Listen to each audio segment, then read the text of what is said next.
Bonjour les amis. Bonjour les amis. Il est en pleine forme notre Choupinet. Il a décidé de finir son mandat en mettant vraiment tous les jours une nouvelle provocation pour montrer aux Français à quel point il les méprise, à quel point il les emmerde, comme il avait dit au sujet des non-vaccinés, qu'il allait prendre un malin plaisir à nous emmerder. Il continue et il prend un malin plaisir à provoquer les Français tous les jours pour leur montrer qu'il leur crache à la gueule sans le moindre scrupule. Il a commencé par son voyage au Maroc. Je ne vais pas parler de tout son palmarès, mais ces dernières 48 heures, c'est quand même grandiose. Il commence par son voyage au Maroc et il emmène qui dans ses bagages au Maroc? Tous les mecs que les Français peuvent pas saquer. Mais alors là, la totale, hein. BHL, Attali, alors je sais, on va me dire que je suis antisémite parce que je parle de BHL et Attali, j'assume BHL. Attali, Jack Lang au Maroc, il faut quand même assumer, quand on sait quand même tout ce qui se dit, tout ce qui se susurre sur les nombreux voyages de Jack à Marrakech. Donc cela, mais en plus, Yacine Bellatar, celui qui était en manifestation en 2019 contre, paraît-il, l'islamophobie, celui qui hurlait aux musulmans qu'il ne fallait surtout pas s'assimiler, celui qui crache sur la France coloniale, celui qui insulte la France raciste, celui qui déteste Zemmour, celui qui déteste la France, celui que Macron présentait comme son frère, bien évidemment, il s'est retrouvé dans les valises de Macron, il s'est retrouvé à la cour du roi Mohamed VI, sans survêtement par ailleurs, pas de problème de protocole, rien.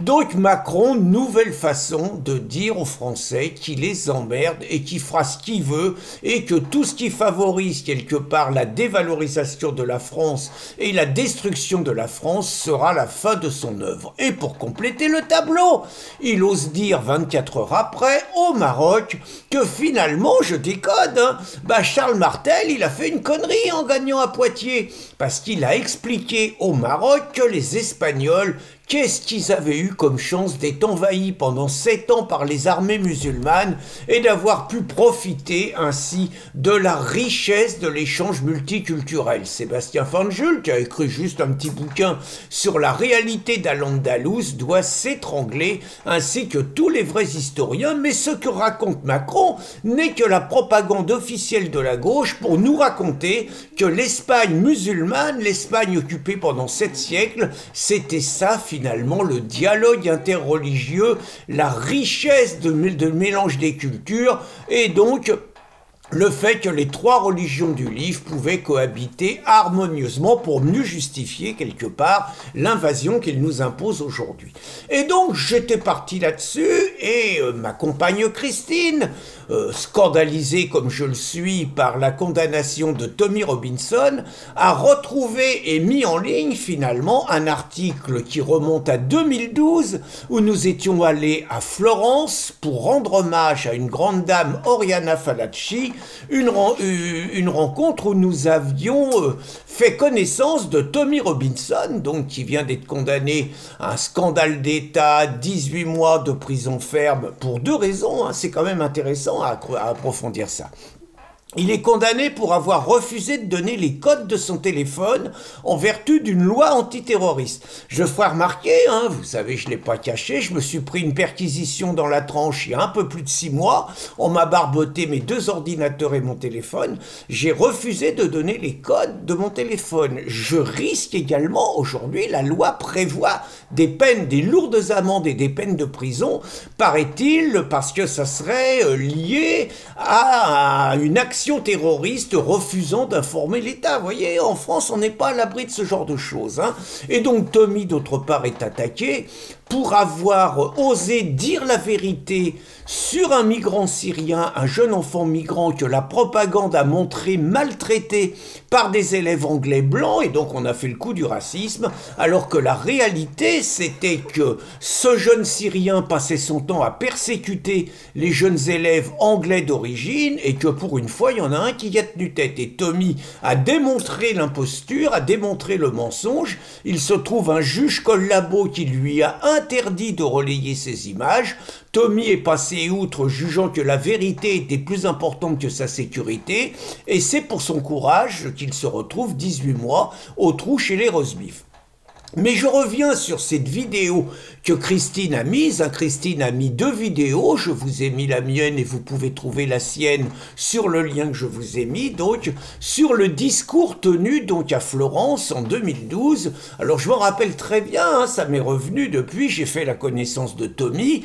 Bon, Tommy, il parle un irlandais, moi je suis pas très bon en roast beef, bon, on a eu du mal à se comprendre, mais il y avait le courant passait, voilà. Et puis je me rappelle très bien, il y avait Alexandre Delval, donc qui était là, il y avait le père Samuel, l'organisateur Armando Manocchia, il y avait Daniel Borer, notre ami suisse, je crois qu'il y avait une journaliste, Anne-Marie Moutet, donc il y avait Alain Wagner, il y avait vraiment tous ceux qui à l'époque étaient en première ligne du combat contre l'islamisation de la France, et je pense notamment au père Samuel qui avait un discours brut de coffre. Je me rappelle qu'il nous avait dit que la construction d'une mosquée c'était plus dangereux qu'une centrale nucléaire.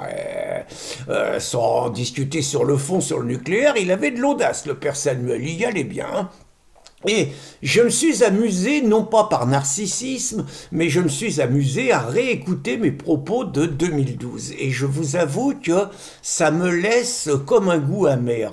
C'est-à-dire, c'était 2012, c'était 4 mois après la victoire d'Hollande. Je racontais donc que Hollande avait été élu par le poids du vote musulman, 93% qui avaient voté pour lui, donc c'est les musulmans qui ont fait la différence, clairement.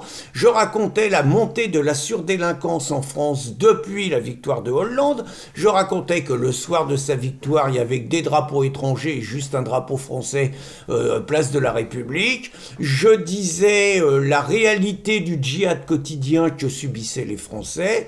On annonçait finalement en 2012 tout ce qui allait se produire, je veux dire très clairement.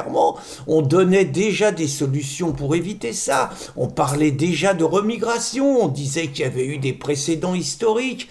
Et ce qui me laisse mal à l'aise, c'est finalement quand j'écoute tout ce qu'on a dit, d'abord qu'est-ce que nous étions seuls, je ne dis pas qu'il n'y avait que nous, mais nous étions vraiment pas nombreux à tenir le propos que nous tenons aujourd'hui.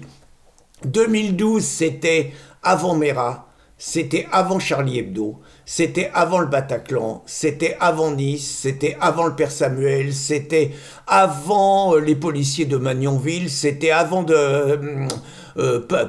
Samuel Paty, et c'était avant Dominique Bernard. Et je veux dire, ce que nous disions, mais c'était tellement évident que ça allait arriver. Et quand je dis nous étions si seuls, ce qui me désespère encore plus, c'est qu'on se prenait, quelle a été la réponse du pays, quoi. C'est-à-dire, nous, on a été virés de tous les médias. Jusqu'en 2010-2011, on était sur les médias. Je pense qu'on avait la capacité de tenir un discours qu'on était les seuls à tenir. On a été virés de tous les médias. On s'est pris plein de procès depuis.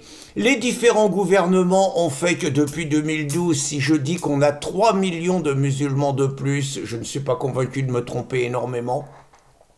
Les Français ont voté Macron en 2017. Les Français ont voté Macron en 2022. Les Français ont voté majoritairement et les filles plus insoumis pour barrer la route au RN en 2024.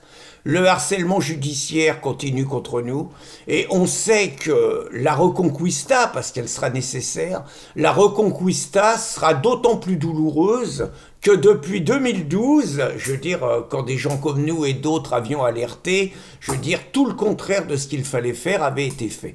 Elle sera douloureuse, elle sera nécessaire, elle sera plus coûteuse, mais elle est encore possible si on prend les décisions nécessaires, si on arrête l'immigration, si on fait une remigration de masse et si on interdit toute visibilité de l'islam sur le territoire français. Et seulement à ces conditions-là, et si on est déterminé, on les aura.